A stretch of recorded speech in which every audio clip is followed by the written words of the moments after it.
Welcome to On Contact. Today we discuss the case of America's longest serving political prisoner, Leonard Peltier. There was a concerted effort written in FBI memos to really harass the leaders of AIM, charge them with crimes, keep them tied up in court. And these are, I'm paraphrasing, but these are essentially the memos. Let's keep them tied up in court so that they will not be able to protest against the United States government. And that's what they did. And that's why Leonard was part of that. Leonard was being watched and was also set up. Leonard Peltier, a leader in the American Indian movement, now 78 years old, is America's longest-serving political prisoner. He has been in prison for 44 years, charged with the murder of 2 FBI agents during a gun battle in 1975 on the Pine Ridge Reservation. Peltier, in his memoir, Prison Writings, My Life is My Sundance, said he participated in the shootout with the FBI agents, but insists he did not kill them. His 2 co-defendants were acquitted based on self-defense. The FBI, at the time of the raid, was determined that Peltier would be found guilty. Peltier's trial was riddled with inconsistencies and the withholding of exculpatory evidence. The FBI, it was later learned, threatened and coerced witnesses to lie and used these false statements to convict Peltier. Most jurists who have examined the case consider the trial deeply flawed.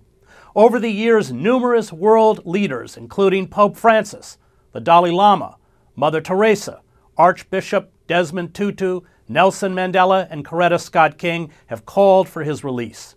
James Reynolds, who was the U.S. attorney who helped put Peltier in prison in the 1970s, has written a letter to President Joe Biden decrying the unfairness of Peltier's trial and asked the president to grant Peltier clemency. I write today from a position rare for a former prosecutor to beseech you to commute the sentence of a man who I helped put behind bars, Reynolds wrote to the president. With time and the benefit of hindsight, I have realized that the prosecution and continued incarceration of Mr. Peltier was and is unjust.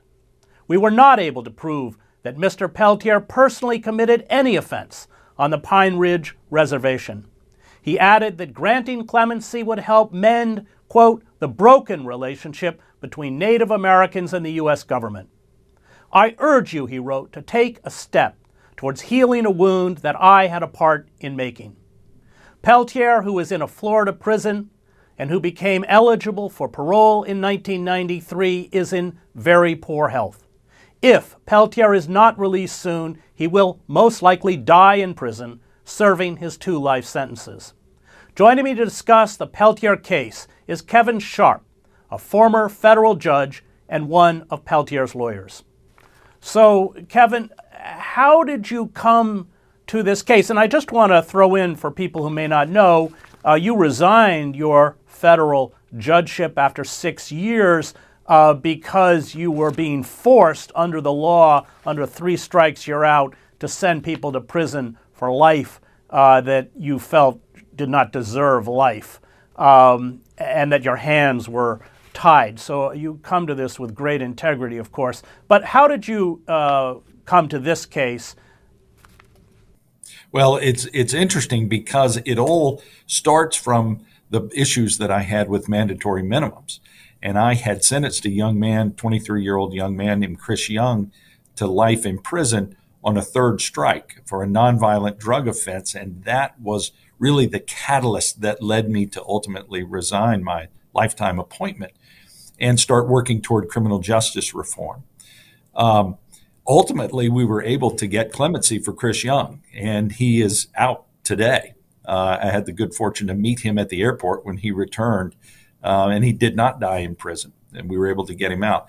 That involved Kim Kardashian and others, other celebrities that then made the news, which then led to Peltier supporters contacting me and asking me to take a look at this case. I do these clemency petitions pro bono. And so I looked at it. Someone sent me the entire file, the FBI memos, the court transcripts, the judicial opinions. And so I'm looking at this not as someone who really knows anything about or much about this case. I think I'd heard of it, but I'm not even sure whether I knew what it was. And so I start reading this with fresh eyes. And as I start with the transcript and the judicial opinions, I am floored with the number of constitutional violations. I had served in the military. I had worked for Congress. I served in the judiciary. I'd spent really the better part of my professional career as a public servant for the United States government. And so what I saw just shocked me and outraged me at what was happening and that this man was still in prison.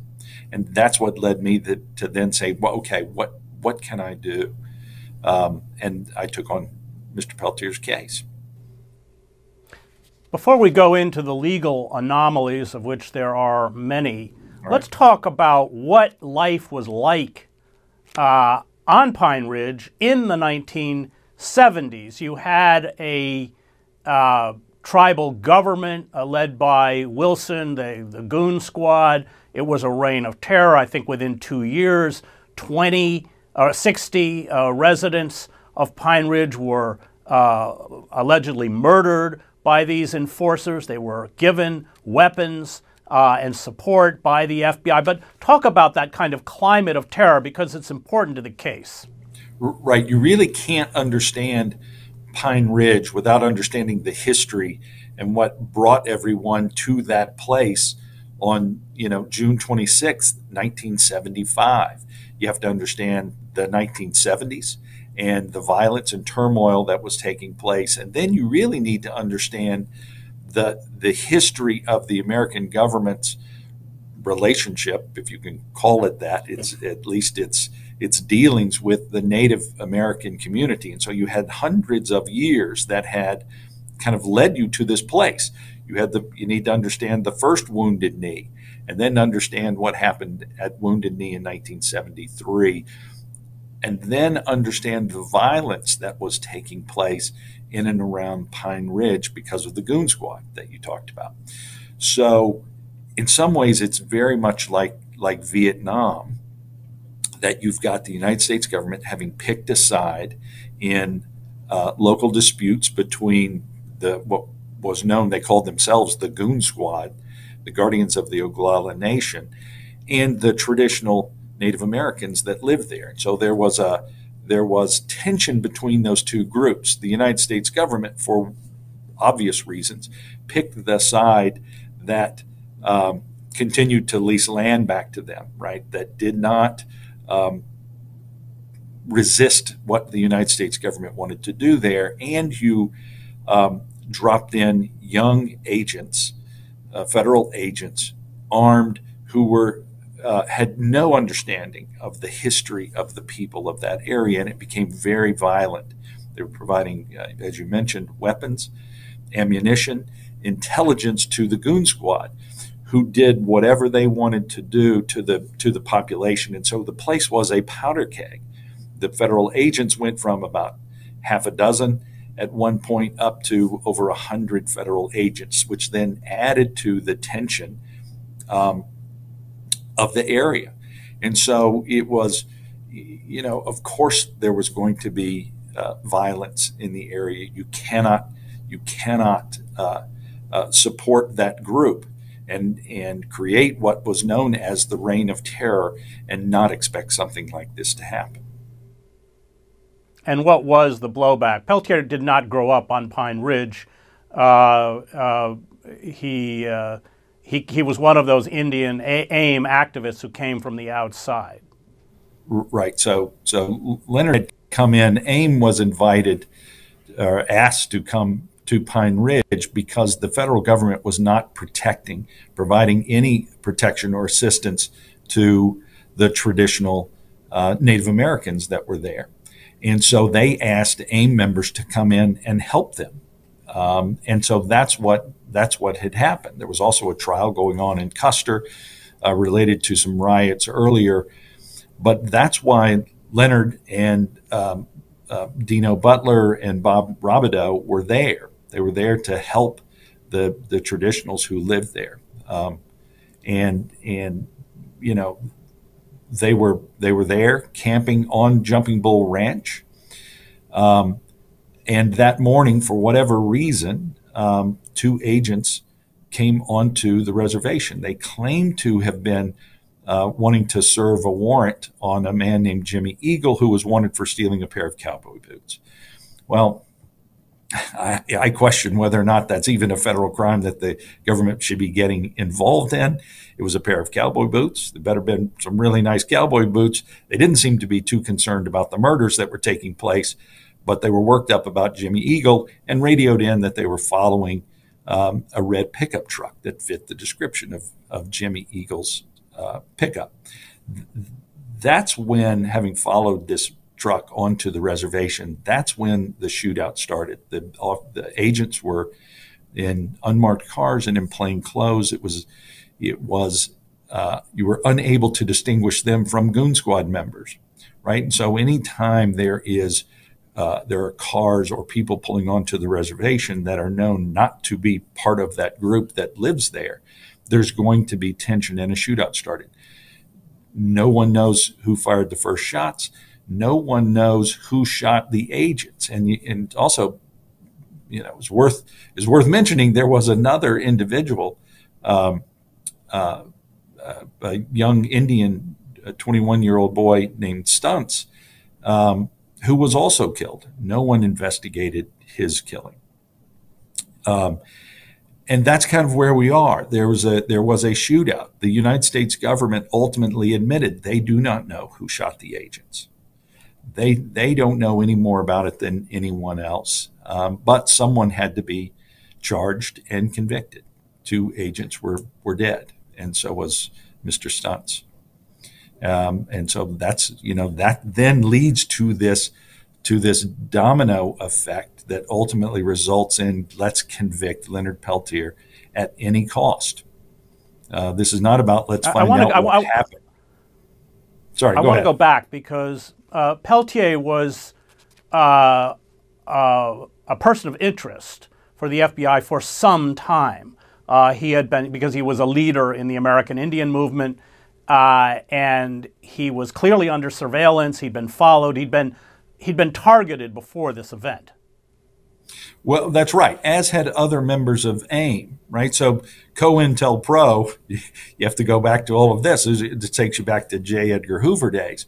COINTELPRO, which was the organization within the FBI that was running counterintelligence against our own citizens, had put AIM on their list, along with unions and Martin Luther King and the Student Nonviolent Movement and the Black Panthers. AIM was part of that, and that then led to Leonard Peltier also being included on that watch list. But and I've seen these memos. There was a concerted effort written in FBI memos to really harass the leaders of AIM, charge them with crimes, keep them tied up in court. And these are, I'm paraphrasing, but these are essentially the memos. Let's keep them tied up in court so that they will not be able to protest against the United States government.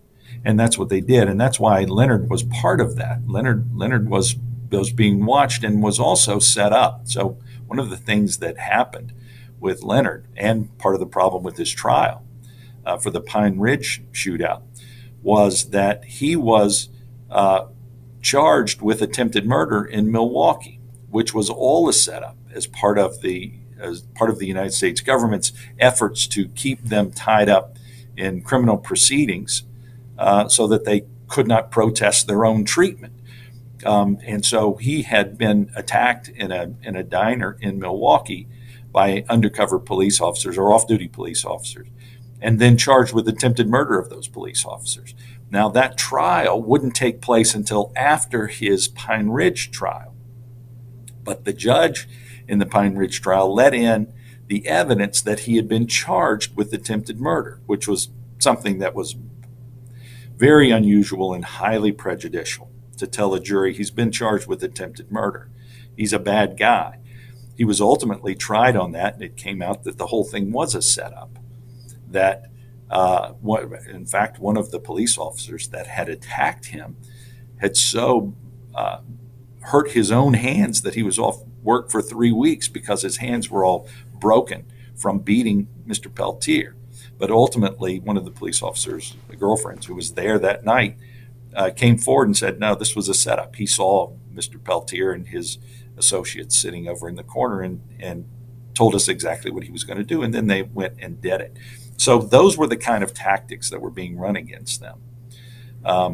It was all part of the Cohen. Kevin, I just want to stop there for a break. When we come back, we will continue our discussion about America's longest serving political prisoner, Leonard Peltier, with his attorney, Kevin Sharp.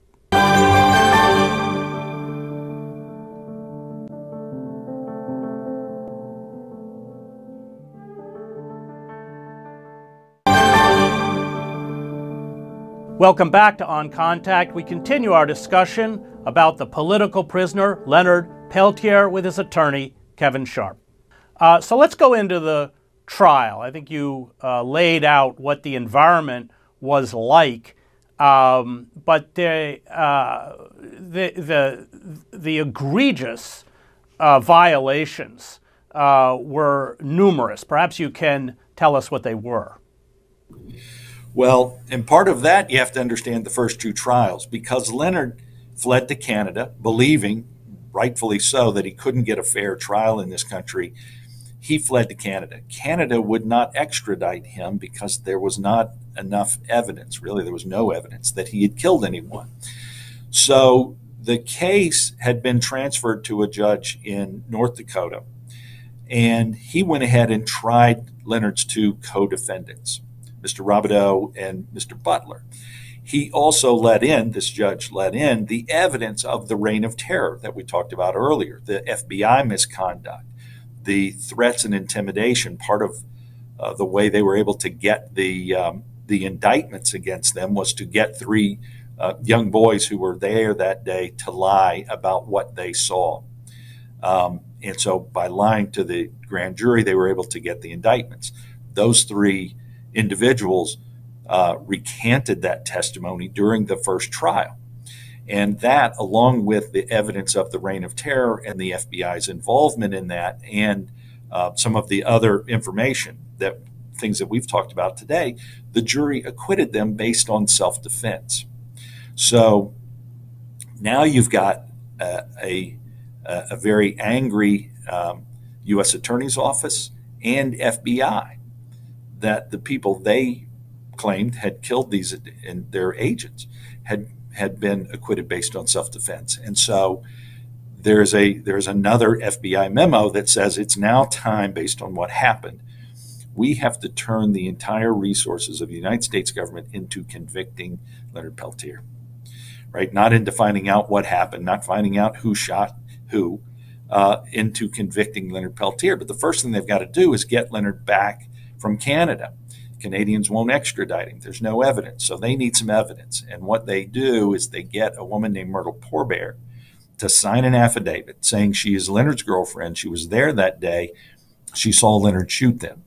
That was enough, as it would have been had that been a truthful affidavit, for the Canadian government to extradite him. Of course they would. Turns out, though, Myrtle Pourbaix never met Leonard Peltier.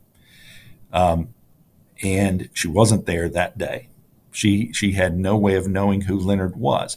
The FBI drafted this along with the U.S. Attorney's Office. Having been a federal judge, I know how these affidavits work.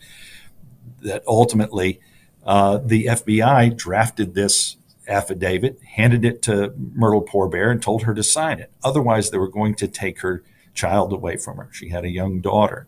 Well, we know that's not an idle threat, because we now know about, as most of the all of the Native community is known for centuries, that the United States government would snatch children and send them to these boarding schools. So that was a real threat. And, Myrtle Pourbaix signed this affidavit. Ultimately, the Canadian government, when it was discovered that this affidavit was a lie, wanted to know what happened. The then U.S. Attorney, not James Reynolds, but his predecessor, said he was as shocked as anyone at this false affidavit. There was not one scintilla of truth in it, and that her FBI controllers, as he called them, had drafted this. Well, that's not how that works. They knew this affidavit was a lie. And that's where it kind of starts, and that gets Leonard extradited. Now, they've also got a problem because the boys who said they saw Leonard and his co-defendants going down the hill to shoot these agents have also all recanted. So that evidence is gone. There is no evidence that Leonard was there. The evidence at the first trial, and as recorded by the office back when the two agents were chasing who they believed to be Jimmy Eagle in the red pickup truck, now they've got to change that. So that evidence gets changed, and they say, well, they thought it was a red pickup truck, but they're city boys from Denver. They don't know what a red pickup truck is. It was actually an orange and white Scout, right? So they start reverse engineering their evidence. Well, what does Leonard own? He owns his orange and white SUV. Okay, well, then they weren't chasing a red pickup truck. They were chasing the SUV. They have as their one piece of evidence. The whole trial comes down to one piece of evidence. The judge, though, has excluded all evidence of the reign of terror. The U.S. attorney has one piece of evidence, a ballistics test. And their expert gets on the stand and says, we would have liked to have done a firing pin test, which would be the most accurate ballistics test we could do and prove it. But all we've got is a shell casing. And the shell casing the shell casing test tells us that this shell casing that we found at the scene came from Leonard Peltier's weapon, or a weapon like the one he had. And that was really their entire evidence. That was their case. They've got this. He did it. Turns out, they learned years later through a Freedom of Information Act request that the FBI had done a firing pin test. And it showed that it was not Leonard Peltier's weapon. They hid it. They buried it. They never turned it over. It's a blatant constitutional violation. But at that time, the standard on appeal was different than it is now. Today, the standard is, did withholding the exculpatory evidence deprive the defendant of a fair trial? And of course it did. At that time, though, the standard of review was, did withholding the evidence, or had the evidence not been withheld, would the jury probably have come to a different conclusion? And that's where the Court of Appeals says we can't say that they probably would have. They possibly would have, but we can't say probably. But now the U.S. attorney doesn't have the one piece of evidence, right? Now it shows that it wasn't Leonard who shot the agents. So they changed their theory to one of aiding and abetting. He was there and he was shooting. Well, then the question becomes, well, who did he aid and abet? Because his co-defendants were acquitted based on self-defense, which means there was no crime. So who did he aid and abet? The assistant U.S. attorney on the case says, I don't know, maybe himself, which is a legal impossibility. So essentially what you have is a guy who was there. That's what he got 2 life sentences for. He was there. Had the jury known that he was not the one who pulled the trigger, it would have been a completely different case. Certainly he would have gotten a fair trial.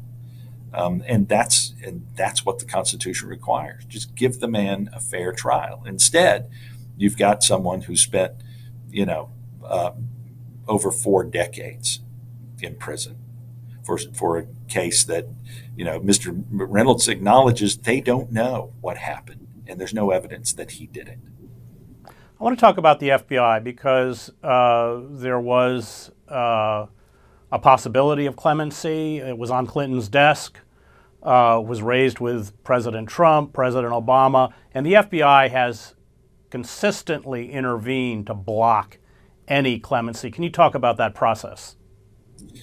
Well, you're referring back when Clinton was taking a look at it, and all indications were that Clinton was going to sign clemency papers for the very reasons that we've talked about here today.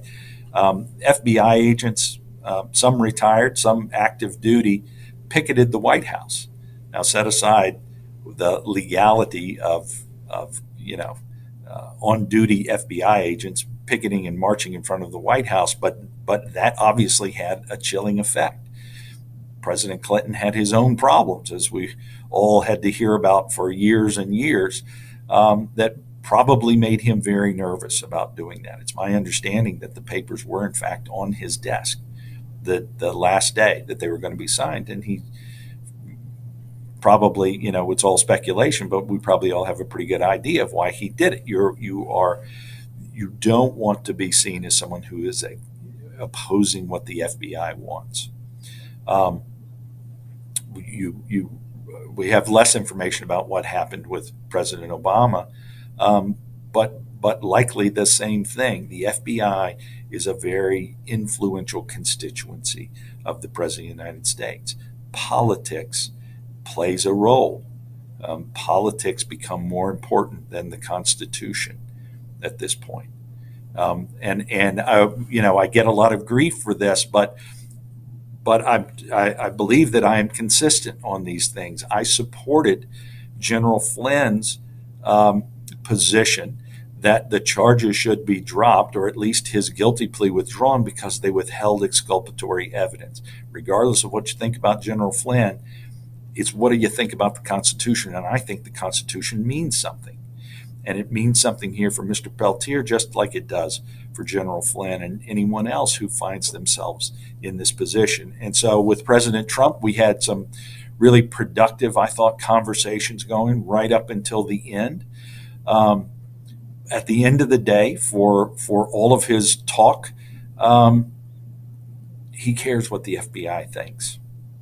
And I think you cannot get away from the influence that organization has. But the FBI, this is a very different FBI, I believe, and they say they are, and I believe them, from the one it was in 1975. And that which still was under the influence of J. Edgar Hoover. We were only one FBI director removed from Hoover. They need to break from that. The FBI needs to step out of the way and really support clemency for Leonard, because it's the only way they can finally move past the J. Edgar Hoover COINTELPRO days of the FBI. They need this as much as he does. They need to stop talking about this and talking about their own misconduct. We're here talking about FBI misconduct. It's not even disputed anymore. From decades ago, they cannot quit talking about this and move forward unless they support us in this quest to send Mr. Peltier home. His health is terrible. He's in his late 70s. He just needs to go home, spend what time he has remaining with his children and grandchildren and great-grandchildren, and let's put this chapter behind us. You can't fix what has happened, but there's no reason to continue it. There's no reason to compound the violations. Great. We're going to stop there. That was Kevin Sharp, a former federal judge and lawyer for the political prisoner Leonard Peltier.